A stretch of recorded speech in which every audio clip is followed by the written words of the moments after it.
Hey, I'm Mark Goodman. And I'm Alan Light. On today's podcast, in celebration of International Guitar Month, Pete Townsend of The Who will join us. Pete went deep with us into his relationship with the guitar and with music in general, the new Broadway version of Tommy. He clarified the status and the future of The Who, and much, much more. Sound Up with Mark Goodman and Alan Light, the only music podcast that matters. Get it on Pandora, Spotify, Apple Podcasts, or wherever you get your podcasts.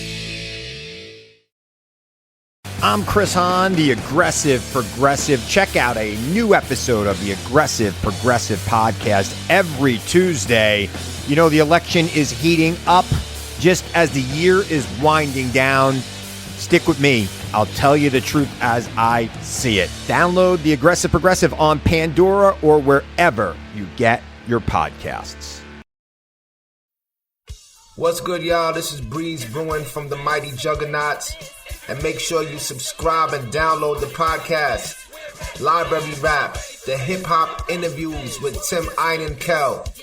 Hip-hop journalism on the highest level. Yeah, what's up? It's your boy Joel Ortiz, and I want everybody to make sure that they subscribe and download the podcast, Library Rap, the hip-hop interviews with Tim Einenkel. Yo, Tim, I hope all is well. You my guy. I know these interviews are not interviews, they're actually conversations, and I appreciate them all. Yawa. Hey, what's up, everybody? This is Ice-T. I want you to do something for me. Make sure you download and subscribe Library Rap, the hip-hop interviews with Tim Einenkel. It is fucking official. All right? Stop playing. Download and subscribe. Library Rap, the hip-hop interviews with Tim Einenkel. It's cold. Because Deuteronomy is the melody. Help me rock with singing harmony. Because Jeff is the rhythm and K is the bass. My next guests write about hip-hop history and are very much part of hip-hop and living hip-hop history. They are two DJs, college professors, journalists, activists, authors, and have released their new book, Can't Stop, Won't Stop, Young Adult Edition. Jeff Chang and Davey D Cook. It's an honor to have you on Library Rap, the hip-hop interviews with Tim Einenkel. Thank you so much for being here. Thanks for having us. Thanks for having us, yes. So, I know this kind of is always this like constant conversation. I was listening to you also guys, a few interviews you guys did, and there's always this conversation about how the importance of people that are within hip hop culture to tell the story of hip hop culture, because it'll give a more accurate depiction of the history of hip hop. But so one, why is this important? But two, is there ever a moment that you could be too deep into hip hop culture that you might be a little blindsided by some of the history? I don't think us as writers, Jeff and myself, even if we were to romanticize about the history, and I don't think we do instinctively, but if we did, we certainly wouldn't do it in a book. We have peers that we're going to be accountable to, and we're not elders in the history, meaning that we have people that have come before us that would definitely check a lot of things that we would either leave out or romanticize. I mean, they do that now with the book.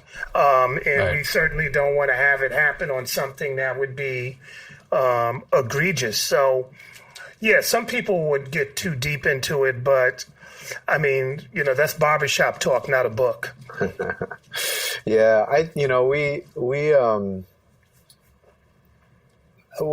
Dave has been, I think, one of the best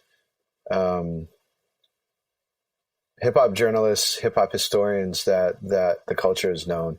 And, he holds himself up to really, really high standards.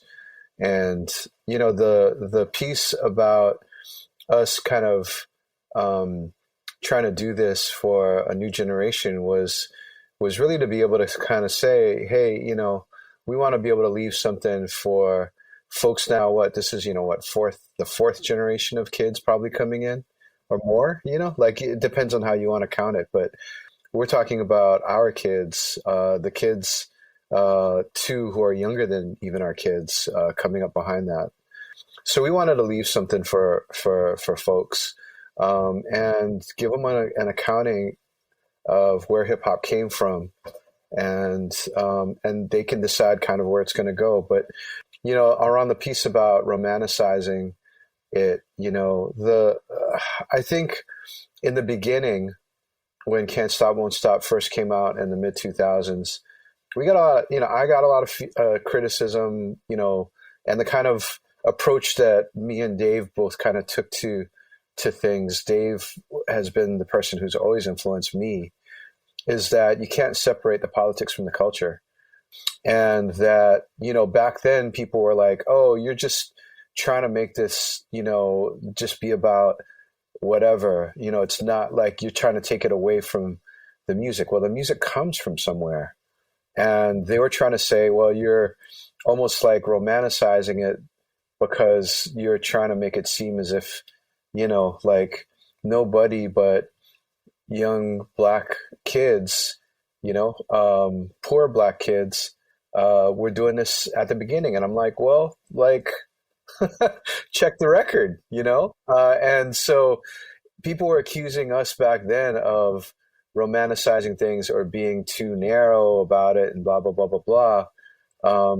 We're just like, check the record, and I think that that's the kind of truth-telling piece that only can come from folks who have really, been in the culture and studied it, paid their dues in it, and that kind of thing. We can also talk too about my position coming from, not coming from the Bronx, coming from an island in the middle Pacific, being of Chinese and Native Hawaiian descent and all that kind of thing. But I think that, being from within, allowed us to be able to be more accurate. And also, like Dave said, just to have those standards, like we're checked, we're accountable. We have communities that we have to go back to, whereas a lot of the folks who, had been writing about hip hop before, not a lot, but, a fair amount of folks, did not necessarily have to check. We've been checked over the years. I've been checked over the years. I've had to come correct with it. And I think that creates an honesty, a level of clarity that folks might not have if they're, doing this for a mainstream media. What we're dealing with is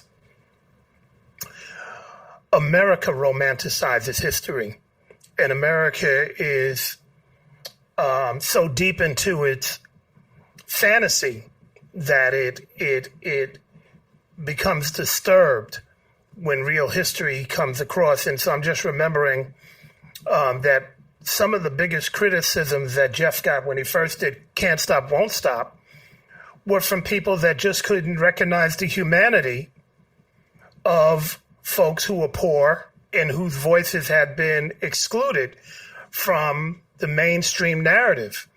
And so, you get this thing with hip hop where it's like, oh, we all were together in the Bronx. I was in the Bronx at that time. No, we weren't all together. It wasn't white kids hanging out with us in the Soundview section. It wasn't in the South Bronx like that. It was, it was Black kids and then later Puerto Rican kids. And it was people who were mostly poor who were ridiculed and marginalized for doing this thing that, eventually becomes $1 billion a year industry.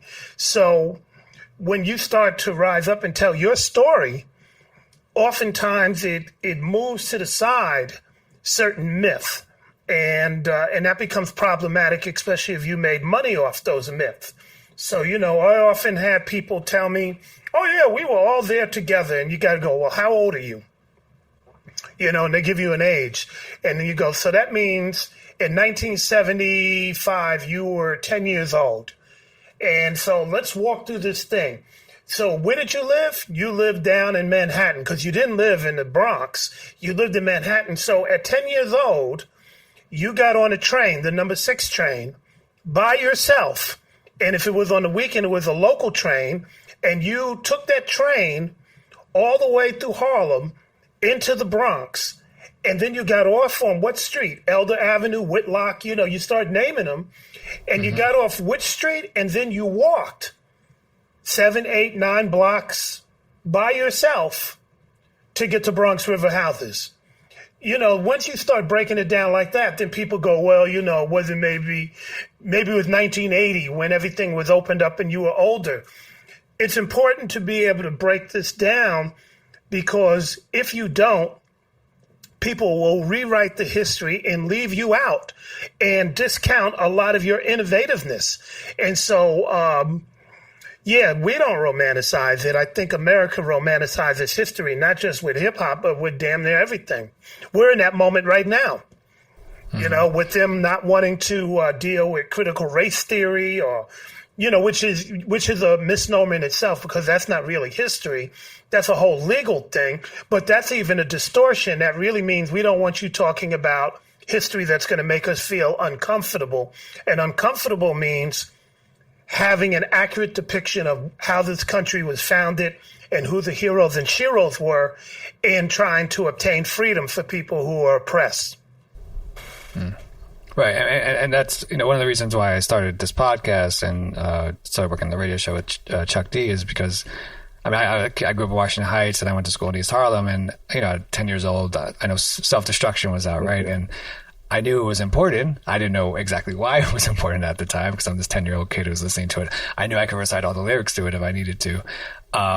But I wasn't going to say I wasn't there, and I'm not this expert in exactly what was happening at the time and why it was happening at the time, which is why, of course, I appreciate books like what you guys have written and you two yourself, in terms of, you know, breaking down the history and doing it from a real point of view, and not this either romanticized point of view or something that's kind of trying to change history or the truth about American history, so to say. When you know, this is 2005 was when Jeff, your book Can't Stop Won't Stop came out, and now this is the young adult edition. When was that conversation? When did that happen between Dave and yourself? And, you know, what was the conversation that we should have a young adult edition of Can't Stop Won't Stop? All credit goes to Monique Patterson, who was my editor for the original Can't Stop Won't Stop, and came back to me, I don't know, maybe I can't remember exactly when, but a few years back at least, and was like, hey, you know, it's time. Can't Stop Won't Stop has kind of had this good life, and it's time to make it available to younger folks. And I got really excited about that. And I got really excited for two reasons. One is because I felt like, wow, you know, she's right. We do, you know, need to kind of make this story available and known to these younger folks. And secondly, because I thought, oh, wow, actually, this is the opportunity that I'd be able to be able to work with somebody who I've seen as a mentor, somebody who I've looked up to for so many years, who I've learned so much about, and somebody who, you know, we just share a lot of deep history together. Our friendship goes back a really, really long time. And so I reached out to Dave, and luckily Dave said, yeah, let's get down and do this. And so we set about doing that about 2-3 years ago. I'd say, Dave, I can't even really put a date on it right now, but yeah. And it was dope. It ended up being so much more than I was hoping for.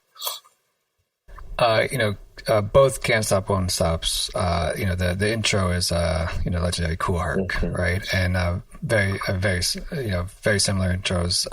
But one thing that stood out to me was in this sentence, quote, the hip hop generation. And the sentence is, but the hip hop generation is not making the best use of the recognition. And in the new version, Herc replaces the pronoun hip hop generation with the pronoun we. And it seems like maybe Herc I don't know if this is the right word for it, but and his peers are maybe taking quote unquote more responsibility for the continued development of hip hop, as opposed to just being us versus them, old school versus new school. Was there a reason, or what was the reasoning behind changing this pronoun to we? I think that's it. I think it's, you know, time moves on, and you kind of see how everything develops, you know. I think that when we were writing in the mid 2000s, early 2000s, you know, we were very much kind of in this mode of I think certainly, and, you know, maybe other folks were too, but for me, I'll say it like this, the there's very much a thing of trying to basically say, hey, this is what those of us who came of age after baby boomers went through and experienced.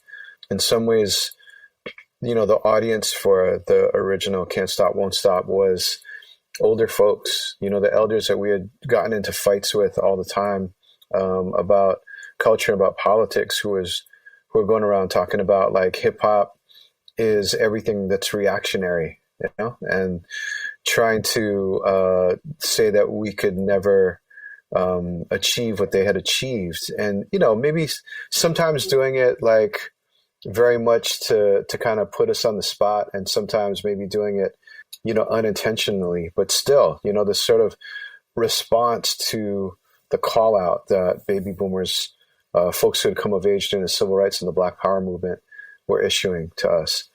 And as we get older, obviously, like a lot of that has dissipated. It's gone away. It was always a false dichotomy. But I think that, it's become clearer, the different types of roles that we all kind of take on, but also that we need to have a kind of sense of unity in really fighting, the real enemies out there. And so I think generationally, for me anyways, we're stepping now into sort of our young elder status. And as Dave said before, we still have the elders that we're looking up to, but we're united and together in trying to figure out how to pass on the lessons really of the last, half century or more on to the next generation. So maybe that's reflective as well in what Kurt is saying in the introduction. I think, for a lot of people that listen to rap music, the rap element is the kind of the representation of hip hop culture for them. But this book and these two books have looked at the kind of hip hop from a political and social justice end, and how hip hop has been kind of at the forefront of helping push these conversations forward. With what it feels like non-quote unquote political rap dominating the mainstream, can you guys just define what hip hop is here, and how has it been at the forefront of pushing these issues? Well, I mean, again, we have to contextualize things in a way that we're very clear that there's a business culture, and then there's culture that comes from different communities.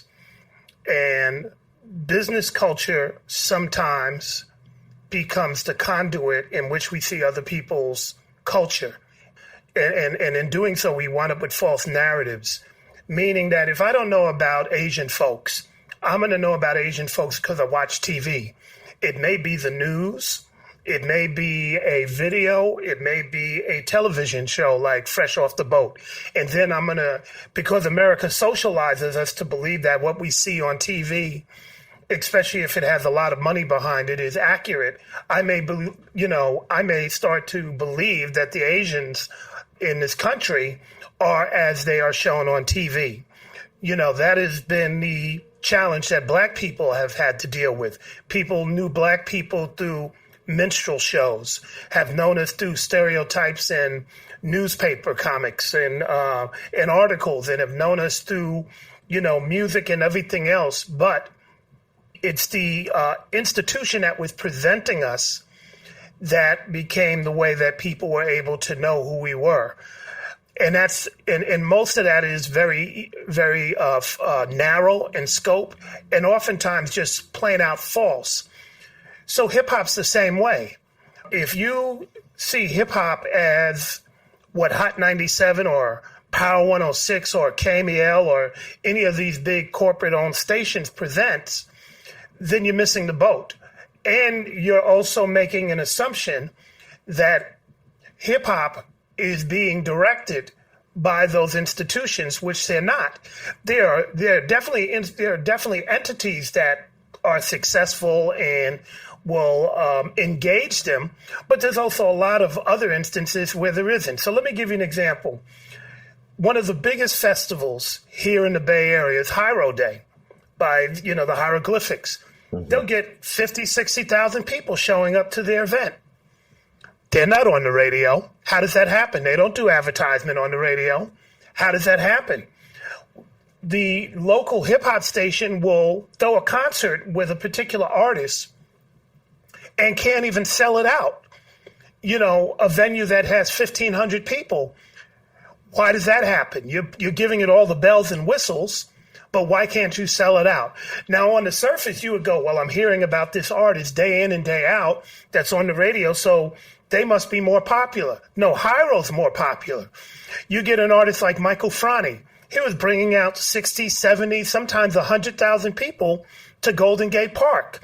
Somebody in New York would go, I never heard of Michael Franti, so therefore he might not be that popular. It's not my fault that you haven't heard of him. You know, I just know he had 100,000 people in Golden Gate Park to come see him do his thing, and everybody's singing along to his songs. And so we can start to pull out lots and lots of examples. You're working at Rap Station. Public Enemy's been around the world 35 times. There are people in my class, my hip-hop class, that never heard of Public Enemy. Does it mean that they're not popular? They just did a show in Colombia 2 years ago, 100,000 people. So obviously people know who they are. And so it's up to us to kind of shift the narrative away from business, the business lens or the corporate lens, and to come back to a lens that represents us and not really I don't even get caught up in the debate anymore about what radio is doing. I mean, it's there.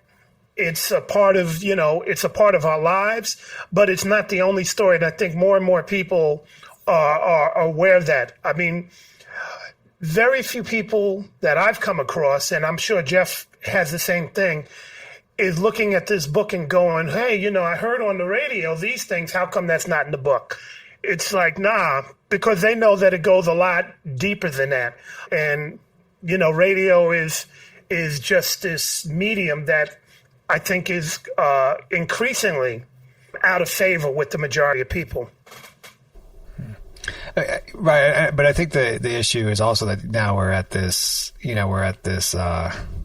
point, and you guys talk about in the book about streaming numbers and stuff like that. But we're at this point where it's the numbers of YouTube followers that make a difference, right? I mean that's why hip hop artists. Like I saw a headline, I didn't even know it was a big deal that Eminem just signed some artists that had less than 20,000 subscribers. Sure, that's a big, that's apparently a big deal because it's not 100,000 subscribers. So I just wonder if this continually, commercializing this type of commercialization of rap music, do you guys see it in the long term helping hip hop culture, or is it giving another kind of, long term, obstacle for hip hop culture to kind of overcome because they have to fight against this part of it? I don't think hip hop is fighting against it. I think Cardi B is just as relevant as Locksmith, right? Locksmith is just as relevant as Lil Durk, and Lil Durk is just as relevant as Mozzie, right? Some of these people you may know, some of these people you may not know. Many of them are regional heroes. Many of them have figured out in this current landscape how to garner committed followers that will support and buy their material and go to their shows. Sometimes they'll use social media, which they control. Other times they find other ways in which to do it. And so, once upon a time when getting on the radio was the pinnacle of success, because we never had that opportunity, the arguments that you're raising may have been a little bit more germane. But I think now it's like, look, I'm not trying to go that route. First of all, it costs money to have your stuff on the radio. I don't want to pay, all this money in payola and favors and free concerts and do all that. It's not worth it at the end of the day. I don't want to have it recouped if I'm signed to a major label and they're like, hey, you owe us $1 million before we get your first, royalties, because they had to pay off, company X, Y, and Z to play the music. It's not worth it anymore. So people have figured out how to go directly to their fan base and build, culture around that. Some may be a little bit more known than others, but at this point in time, I think it's opened things up to, one, people being able to be more creative, two, people being able to really service their followers and their fan base, and three, actually have a lot more opportunity than they have once upon a time. So I'd rather have 20,000 subscribers who are really subscribers, who really like what I do, than to have 1 million people who are actually fans of a radio station and the artist is just interchangeable. Those days are over. And so, both can coexist at this point in time.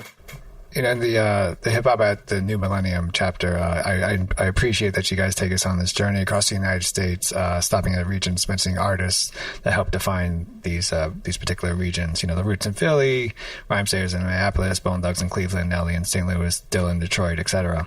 What was the importance for you guys to kind of take the reader on this journey to tell each story of each region? I mean, it goes back to what Chuck says, right? Talking about hip hop as this network before we had, all the social media that we've got, and the way for people to be able to let each other know what was going on in each of the cities. And it's always been that. And in that regard, we wanted to do justice to, the way that hip hop has spread and taken root and really lifted up the character of the Black communities and other communities of color, but particularly the Black communities in each of these different types of cities. It's something where there's no way that we could have covered everything. And so there's going to be omissions that people will point out to us, and some already have. But what we wanted it to be was really a primer on how to understand hip hop, right? How folks should understand what this looks like. Once it gets to YouTube, in some ways, hip hop gets deracinated, it gets decontextualized. You might start doing this dance that came out of a particular neighborhood in St. Louis, not realizing that it's a St. Louis dance. And then it gets on whatever national, TV, or it starts, going viral or that kind of thing. And suddenly people don't know what the context of it is. But if you're really paying attention, then you're actually learning a lot about what's going on in St. Louis as you see people doing the movement that they do.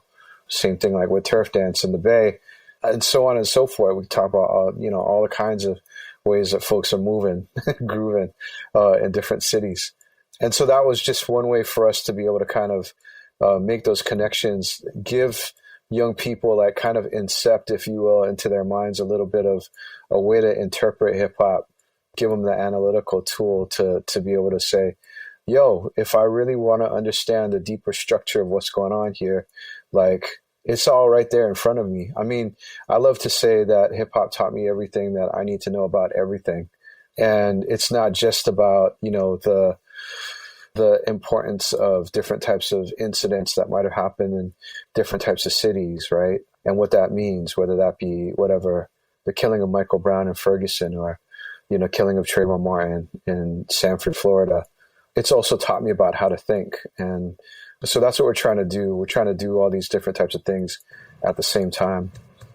The other thing, too, is that, you started off by romanticizing. So the romanticizing says hip-hop started in New York, and then everybody was sitting around twiddling their thumbs in different cities around the United States, waiting to be enlightened by this culture that existed.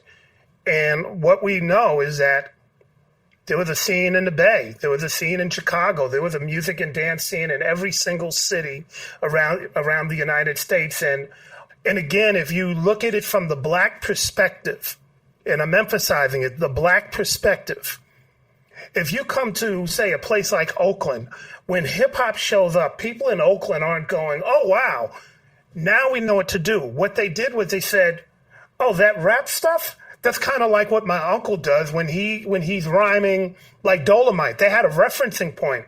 They had already seen that expression just under another name. Oh, that dance? I like that dance. I'm going to incorporate it into dances that we are already doing, and we already have a vibrant culture around.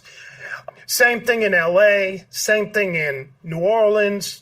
Each of these cities took bits and pieces of hip hop out of New York, added it to what they were already doing. And, and you had these vibrant expressions that had a regional twist to it. That is a continuum of how Black music and Black dance and Black expression has always existed. That's why you had a Kansas City blues and a New Orleans blues and an Oakland blues and a Chicago blues, even though you might say blues came from the Mississippi Delta. But by the time it spreads around, it has all these different flavors because people added their own current expression to something that, that had some lift. And so we recognize that. And I think most of the time the narratives excluded everybody. And we understand now in 2021, people are like, what's the Oakland history? Not just the Oakland history in hip hop, but understanding what was Oakland's history before hip hop? What's the Chicago history? What was the history before hip hop? And when you look at it from the lens and understand about these scenes, and I'll close with this. That the same time hip-hop is emerging in New York, go-go is going on in D.C., and house is going on in Chicago, and the funk movements are going on in Oakland and in L.A., and, pick a city, and they already had a movement. And so we wanted to kind of give a baton to people in those other areas to say, we recognize that you all had a scene that, eventually intersects with hip-hop out of New York. Fill in the gaps and tell your own history. We're going to give people just a little taste, and hopefully somebody picks up the baton and goes, here's the full Chicago history. Here's the full Seattle history. And it's starting to happen. People are doing that now. And I know, this he's much later, but I think what's awesome is that there's a lot of Jay Dilla, right? Everyone, he's been getting a lot of last few years, especially. I think a lot of talk and recognition of what he's done and what he's contributed to the culture. And one thing I really appreciate about Jay Dilla is that when I interviewed Justin Bua a few years back on his Hip Hop Legends book, he had Dilla as one of his paintings, and the reason is because he didn't realize actually the impact Jay Dilla had on him, and didn't realize that Jay Dilla was responsible for Far Side, for Q, all these Common. Can you just talk about Dilla's and Detroit's, I think more so impact on not just rap music but also hip hop culture? And is it Jay Dilla fans living in a bubble, or is it actually genuine, that he had this incredible impact on everyone? Yeah, Dilla's real, right? Dilla's the genius of Dilla is real. You can hear Questlove, I think, talks about it the best in terms of trying to explain his musical genius and the kinds of things that he did. This sampler that just are mind-boggling, to kind of make whole songs from piecing together a million different fragments, breaking it down to bits and bytes and reconstructing it into something much more. It's monumental. It's really he is the guru kind of he's sort of the deepest manifestation of hip hop. And I think sort of Black musicians more generally facility for being able to take technology and repurpose it in a way that nobody ever imagined, to be able to do these magical things, things that seem magical, right? That again, could not even have been imagined, right? I was watching a video the other day of Aretha in concert, and just at one point she just says, okay, there's a guy that's playing piano in her band, and she's like, okay, give it up for Gary. I'm going to take my turn at the piano. And she just gets on the piano, and it's like, wow, Gary was good, but Aretha was heavenly, right? And that's how Dilla was on the sampler.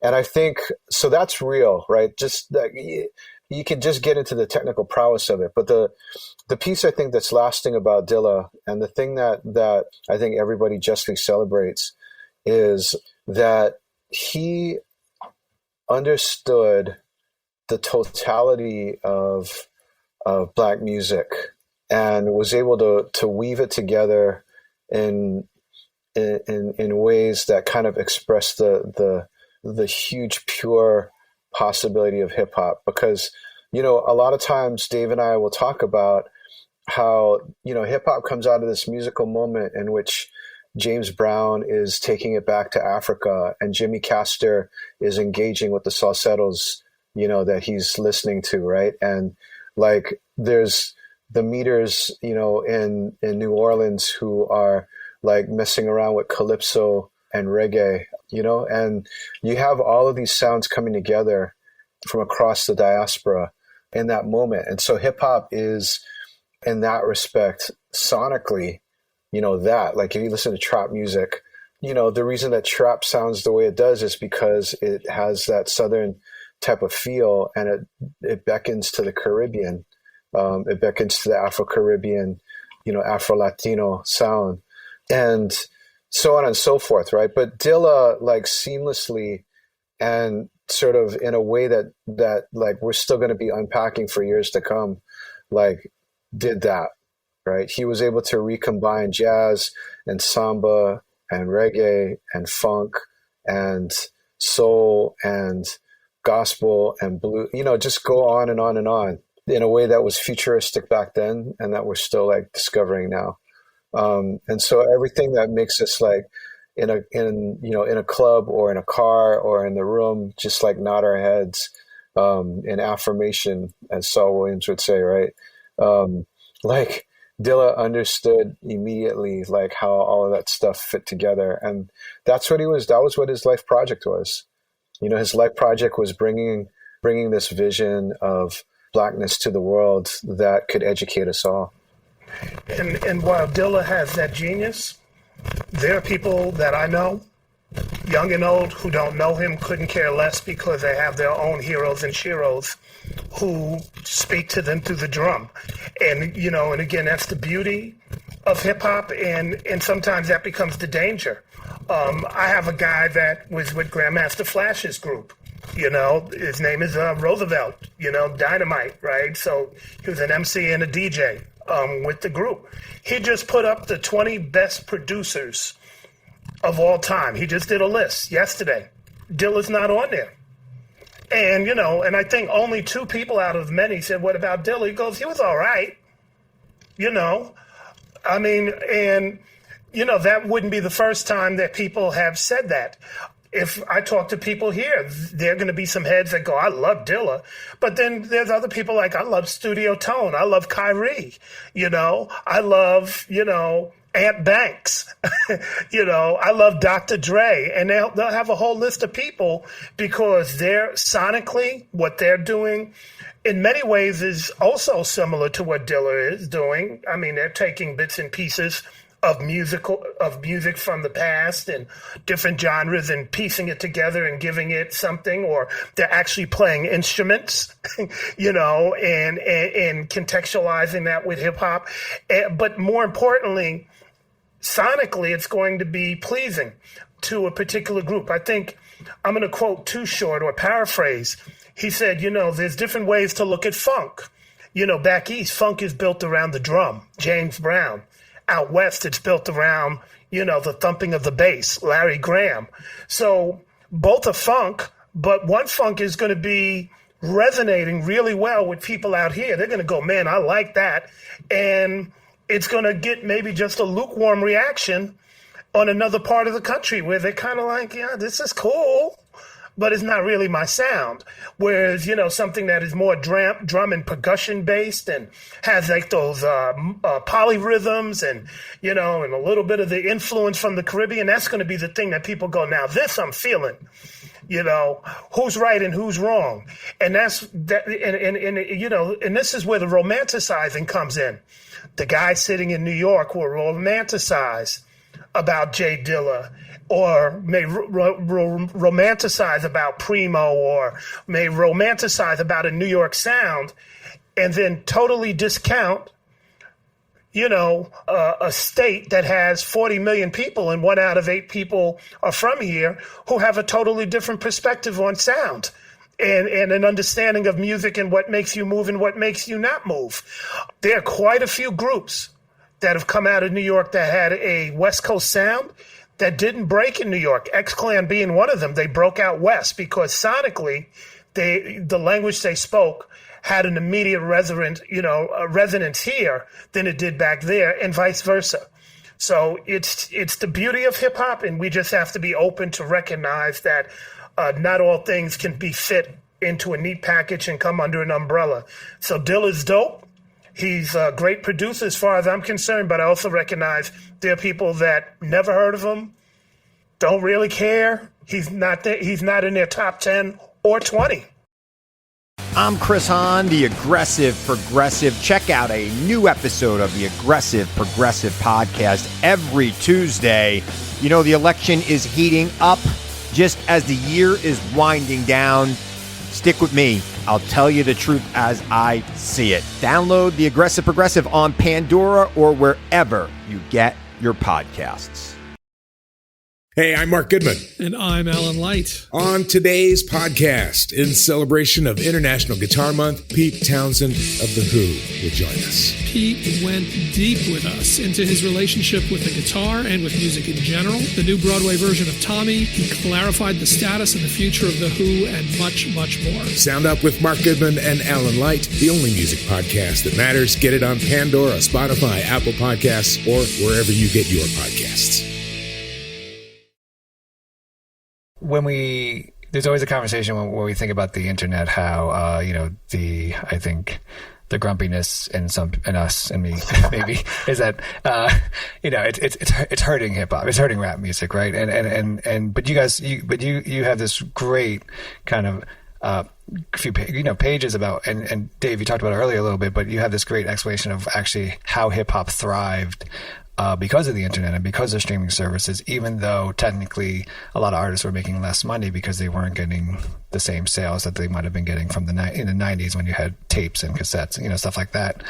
Can you talk about how this, streaming services and also the internet has allowed more artists of different backgrounds, sexual orientation, races, to kind of be thrive in front of the American culture, and how that also has changed American culture and society, and also has helped hip hop? Well, I mean, streaming is just another way in which to get the music to the people, and the folks who start to put a value onto how many streams you have and don't have is an attempt to kind of corporatize that situation. The way that spins on the radio would determine who wins and who doesn't.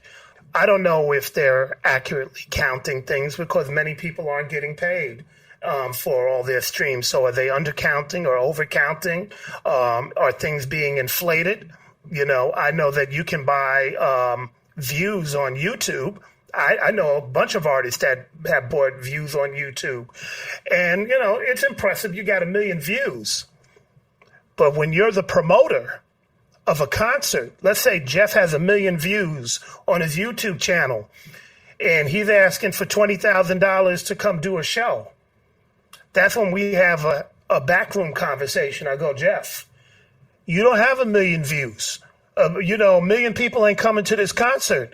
So you're not getting $20,000. You're getting $10, and you're going to be the opening act because you bought most of those views. So when it comes down to actually seeing if you can move the crowd from point A to point B, that's going to be, one way in which you can measure popularity. Are people aware of your song, and are they moved by it to the next level? That's a little bit different than, I got 1 million streams. At the same time, the music is accessible. I don't have to wait for an hour for my favorite song to come on. I can go on Spotify and listen to it immediately. And, a smart artist figures out how to use these current tools and get their product to the people. But you can't sit back and just be like, I got 1 million views, so therefore I'm that person. If I'm a promoter, I'm not paying you that money until I actually know that you can pack the house, and you shouldn't believe your own hype, either, and thinking I got 1 million views and that means what? Is that going to translate into more shows? Is that going to get you airplay on the radio station? And if you get airplay on the radio station, what is that going to mean? So I bring all this up because the music industry, which you keep going back to, a lot of it is smoke and mirrors. It's just an illusion. And I think with us, we recognize the tools, but we also want to come back to things that are going to have permanence in the community and that are going to really represent real situations. For example, hip hop's engagement with political and social dynamics is a permanent thing. That's a real situation. How do you navigate poverty? How do you navigate systemic oppression? How do you navigate those challenges? And your ability to do that will ultimately be a success story, more so than you being played on the radio 1 million times or even having 1 million streams. One of the things we were trying to describe was the way that technology kind of helped to break back open the doors.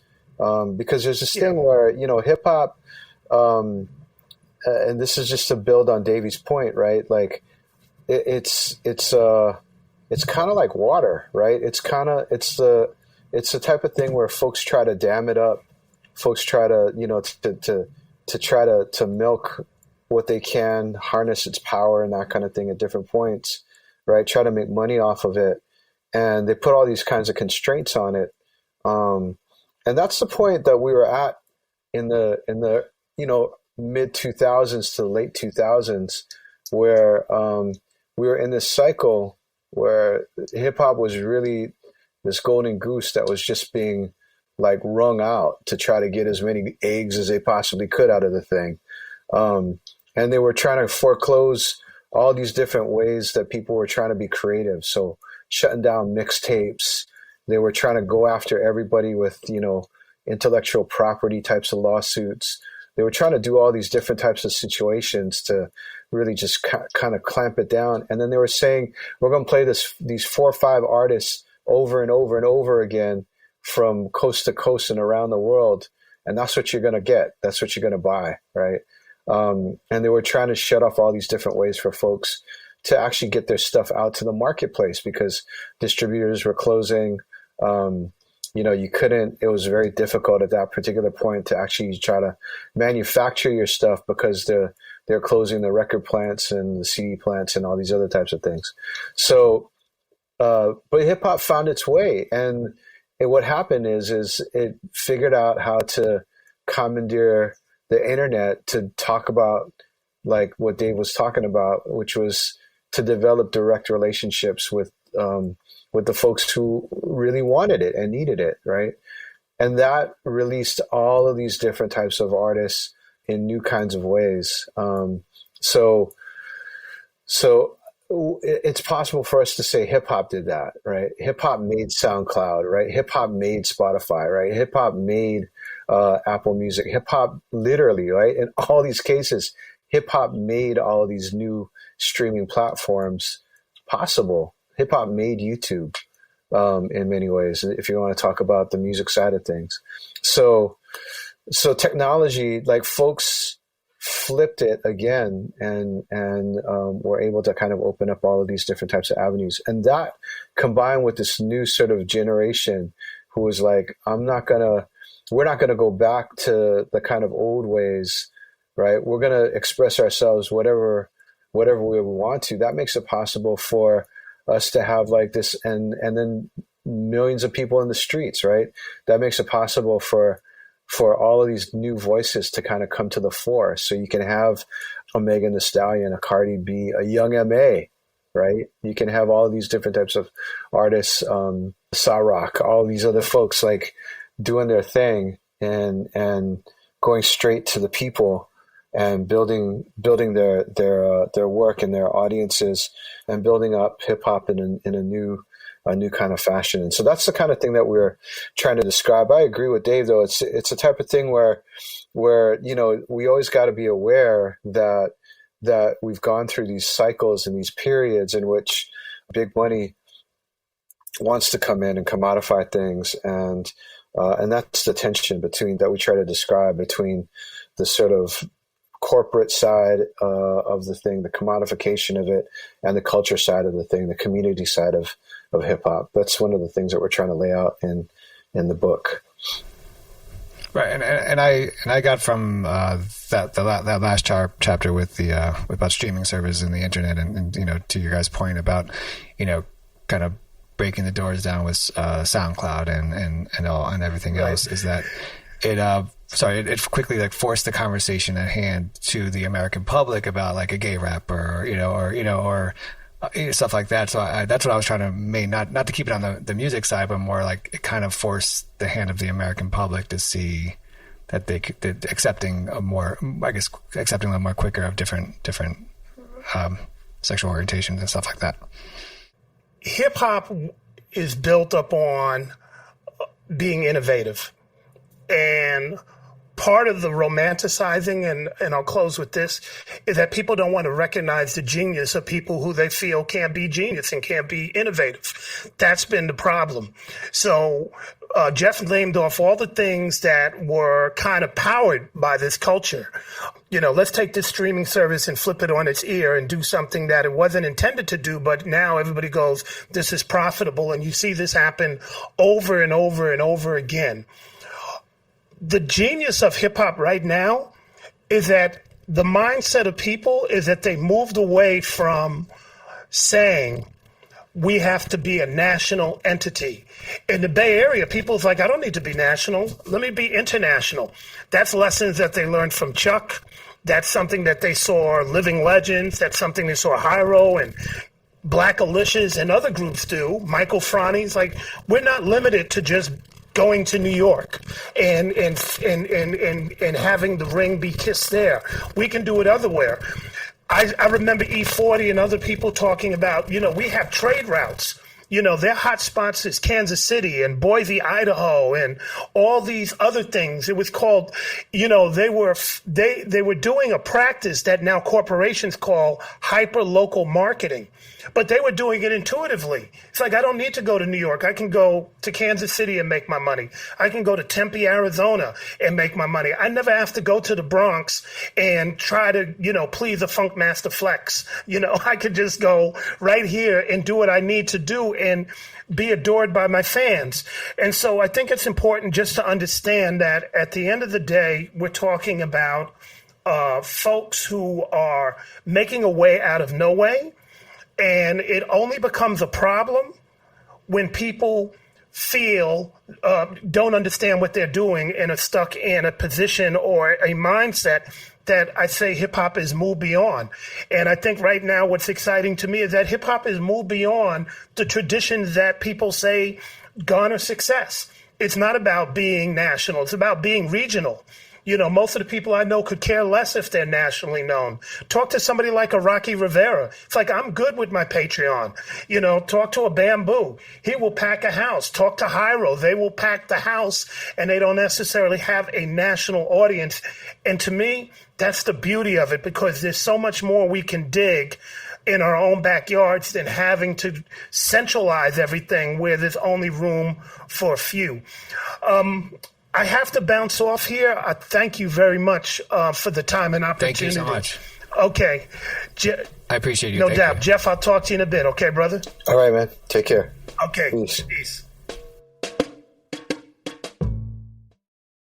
Hey, it's Mark Goodman. And I'm Alan Light. On today's podcast, Record Store Day founder Carrie Colleton is joining us to discuss the April 20th RSD special releases. Plus, we'll talk live with our audience, the Sound Up Pod Squad, and find out who still listens to vinyl. And some updates from the Beatles universe. Oh, good. Sound Up with Mark Goodman and Alan Light, the only music podcast that matters. Get it on Pandora, Spotify, Apple Podcasts, or wherever you get your podcasts. I'm Chris Hahn, the Aggressive Progressive. Check out a new episode of the Aggressive Progressive podcast every Tuesday. The election is heating up just as the year is winding down. Stick with me. I'll tell you the truth as I see it. Download The Aggressive Progressive on Pandora or wherever you get your podcasts.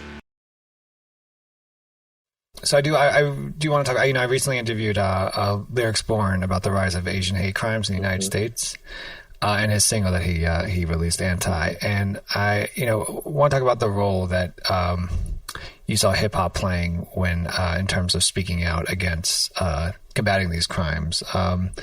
Did they, in your view, or did hip hop just come to bat right away, or did you think it needed some convincing? I think that hip hop, allowed a lot of folks to be able to find their voice, right? So, thinking about LB and the road that he's traveled, to get to this point where he and Cutso can put out something like Anti and really kind of hold the standard for a lot of Asian American and Pacific Islander folks out there. I mean, I just think about hip hop and its role of like giving Asian Americans a voice going all the way back to the 1980s. Back then, me and LB were just youngins. Like I was on college radio. He was like at Berkeley High. Kind of every weekend getting together with his homies. Or actually, I shouldn't say every weekend. He was in the lunch halls and all in classrooms and the hallways in between, like rapping his ass off, right? But the thing about it is that he and I were not like anomalies. There was like millions of Asian Americans and Pacific Islanders who like found our voice through hip hop, and we're learning kind of our way, right, to discover more about our history and our kind of backgrounds and sort of what we had to say by looking up to people like Chuck and KRS, right, and Light and Latifah, and you know what I mean, all these folks, and just even like getting down, like with whatever, Salt and Pepper, 3 Times Dope, or whoever, right, like that just gave us a way to kind of to be comfortable, to see Black folks comfortable in their own kinds of ways and words and swag and all of that. And, for us to be able to be like, we can make a way. We don't have to live like second class. So I think about that. And, when you look at a lot of the activism, Asian American and Pacific Islander activism from that period all the way up through now, even the groups that began organizing last year, 2020, right? As soon as things started jumping off, like February, March, even before we went into quarantine for COVID, like shit was happening. A lot of stuff was happening. Like the folks who are organizing out there, who are organizing like groups for safety in the streets, or people who are out there kind of organizing to talk about anti-Asian violence, like all of these folks, a lot of them I knew through hip hop before I knew them. You know what I mean? Like as like folks who are working on fighting discrimination and that kind of. It was a natural type of thing. It was a natural, sort of connection for me to kind of see that. So I take it all the way back in that kind of way, in terms of looking at the way that hip hop has empowered a lot of young Asian Americans and Pacific Islanders, millions of us, to be able to find our way, find our voice, and to be able to step up in this particular kind of moment. I take the long view of it in that respect. Lyrics talked about how, I asked him, I said, when you heard Trump say China virus, what'd you think? And he was like, oh, it was going to be, shit was about to go down, type stuff. And, we talked in this interview about how, kind of streaming services and that, it has kind of helped hip hop thrive in a way. Does it matter who the administration is in terms of like hip hop thrive? I don't know about thriving is the right word, but doesn't matter. Like Obama, Obama was considered the first hip hop president, right? So what was Trump in terms of hip hop stepping up or thriving, and what is Biden today? Well, I think no matter who's in charge, like hip hop has always kind of taken the position of being able to voice, where young folks are at, And even those of us who are not so young anymore, right?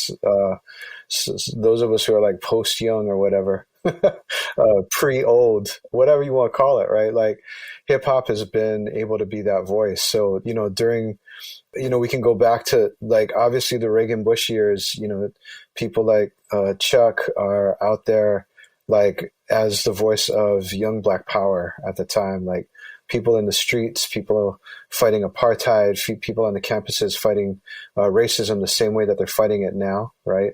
And then going up through the Clinton administration, Clinton was supposed to be the first Black president, and he's here the one who's incarcerating so many young people of color, or sort of presiding over that huge shift in public policy, and hip hop stepping up as the voice of resistance against that, And, I was the person who interviewed Obama for Vibe magazine as he was running for president. And then, as he won, and hip hop kind of sweeping him up into office. But even there, right, with regards especially to immigrants in detention, the beginning of family separation, and as well, like looking at all of the, of course, incidents that sparked this new kind of iteration of Black power, the Black Lives Matter movement, like just recognizing that, yeah, he was a Black president. Yeah, a lot of hip hop folks came out to kind of pull him in to office so he could become the first hip hop president. But no doubt it was hip hop and young folks that pushed him in that made the difference in terms of voting. And yet, still us out there, being the opposition, being the resistance, being the folks who are truth telling. And I think the same thing needs to happen now. And it is happening with Biden. So, regardless of if it's somebody who's reactionary and in so many ways destructive like Trump, and hip hop really obviously like being a really powerful counterbalance to that, to now, even with this change, right, where you've got sort of a kinder face in power, right, the sort of velvet that the knife is kind of hidden in. Hey, hip hop's going to tell the truth, and I have no doubt that as we pull into these coming years, that hip hop will be speaking to these questions of evictions. Hip hop will be talking about, ongoing, gentrification and displacement and resegregation. Hip hop will be speaking to what's happening with anti-Asian violence. Hip hop will be speaking to what's happening, at the border. Hip hop will be talking to all these different types of questions and issues. That's the role that hip hop has always played and will continue to play. Okay, Jeff, this is my final question. Thank you so much for your time on this. The new book, Can't Stop, Won't Stop, Young Adult Edition, as I mentioned, it starts with an introduction by DJ Kool Herc, and then it ends with his speech at the Source Awards. And I think you can't help but highlight that Kool Herc is, he's Jamaican, he's an immigrant. Going back to kind of what Davey mentioned about, if you ask someone who Dilla is, they might not know. Two questions here. If a young adult asked you, why is Kool Herc so important? Well, one, what would you say? And then two, thinking about the story of the immigrant, how is the story of hip hop very much the story of the immigrant and his or her importance to the story of America? Well, I'll take the last question first. I mean, I think hip hop is a story of the people, and within the people are folks who have been forced out of their homelands due to, whether it be, due to violence, let's put it that way, right? Due to war. Herc and his family left during the 1960s because of the explosion of political violence that was occurring, and or due to like the effects of colonialism, slavery, all of these different types of questions and issues. People were, forced to leave their homelands, and so hip hop is the story of those folks. Hip hop's the story of poor folks who have been, oppressed. Hip hop's also the story of people who are aspiring to do better, right? And there's a very powerful aspirational aspect to hip hop, and sometimes it gets confused and it becomes, materialism. But I think hip hop has always been about these kinds of stories. That's why to us, to people like Davey and me, it's the greatest story ever told. It's a story of these kids who were abandoned, who were, descendants of slaves, who were migrants or descendants of migrants, who were people who ended up here and were left to their own devices, and they created this way of being able to give themselves voice and make themselves represented, and to be able to transform their communities in ways nobody could have ever imagined. And that has then become the language and the blueprint for change all around the world. Is just, it still boggles our minds, right? It's something that continues to be one of the biggest things that the greatest gifts of the African diaspora of Black folks to all of us. So that's the story that we're trying to kind of tell and to try to represent. And I think that as we get older, our job really is to be able to continue to tell that, right? To say to young folks, all the tools, not just for your survival, but for your thriving, are here. And people will make you think it's just entertainment. It's just sort of lightness and that kind of thing. And it is, but it has a very serious type of thrust to it, right? That this is something that ultimately really is, gonna save us all if we give it a chance to do so. Jeff Chang and Davey D Cook are the author of Can't Stop, Won't Stop, Young Adult Edition. Jeff, thank you so much for being on Library Rap, the Hip Hop Interviews with Tim Heinecke. I definitely appreciate it and greatly appreciate it. Tim, thank you so much for having us. Nigga, not R.I.P. My diligence is only meant to write your eulogy.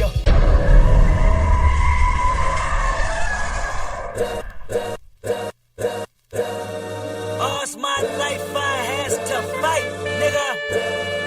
All's my life hard times like bad trips like I'm Chris Hahn, the Aggressive Progressive. Check out a new episode of the Aggressive Progressive podcast every Tuesday. The election is heating up just as the year is winding down.